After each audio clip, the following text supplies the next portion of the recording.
तो 5 से 10 मिनट ध्यान में बैठ जाओ और अपनी श्वास को कंट्रोल करना शुरू कर दो। यही समझ है ना हम सबकी प्राणायाम के बारे में। देखिए, एक मूल सिद्धांत समझिए कि श्वास को नियंत्रित करना प्राणायाम नहीं है, ब्रीदिंग को मैनिपुलेट करना प्राणायाम नहीं है, श्वास का नियमन करना, रेगुलेशन करना प्राणायाम है।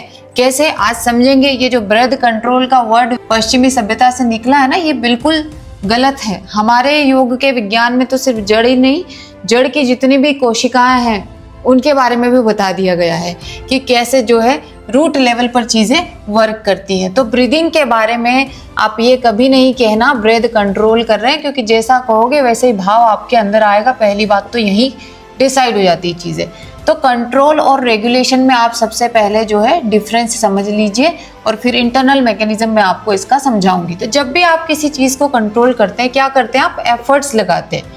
अब यही एफर्ट सोचो आप अपने बॉडी और माइंड से अगर लगाओगे तो आपके मसल्स जो हैं टाइट होंगे, आपके मसल टाइट होंगे, आपका नर्वस सिस्टम एक्टिव होगा और आपका प्राण डिस्टर्ब होगा। आप अगर ध्यान में बैठे हो तो आपके प्राण का स्टेबलाइज होना बहुत ज़्यादा ज़रूरी है। रेगुलेशन में आप क्या करते हो, फोर्स का यूज़ नहीं करते हो, डायरेक्शन देते हो और वो भी अपने इंटेंशन से देते हो, बिना कोई गंभीर क्रिया किए। तो इसमें बहुत बड़ा अंतर है। यहाँ पर हम जो है पैसिवली अपनी ब्रीदिंग को एक्टिव कर रहे हैं, ना कि एक्टिवली।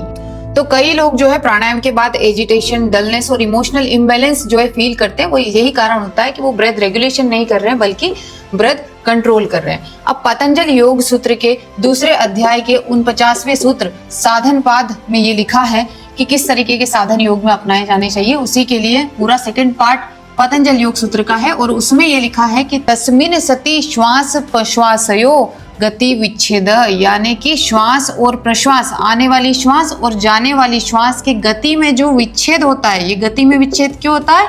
ये प्राण के डिस्टर्ब होने के कारण। प्राण डिस्टर्ब क्यों होता है?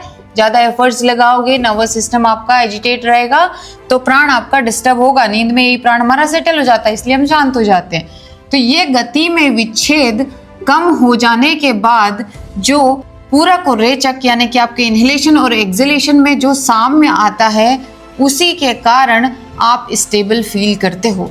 तो इसीलिए प्राणायाम की परिभाषा ये नहीं हुई कि आप ब्रीदिंग को कंट्रोल कर ले और जैसा चाहे वैसा कर ले, बल्कि प्राणायाम की सही परिभाषा ये हुई कि एफर्टलेसली, बिना कोई प्रयास किए आप अपने अंदर साम्य स्थापित कर ले। यही प्राणायाम है। प्राणायाम क्या है?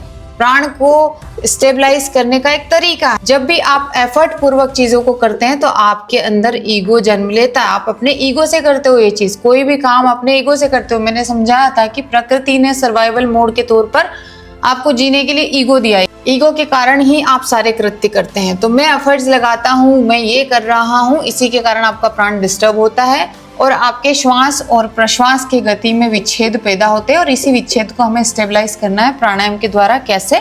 एफर्टलेसली। तो ये ब्रीदिंग को कंट्रोल करना छोड़िए। जब भी प्राणायाम के लिए बैठें तो बिल्कुल शांत होकर बिना किसी प्रयास के प्राणायाम करना सीखिए। धन्यवाद।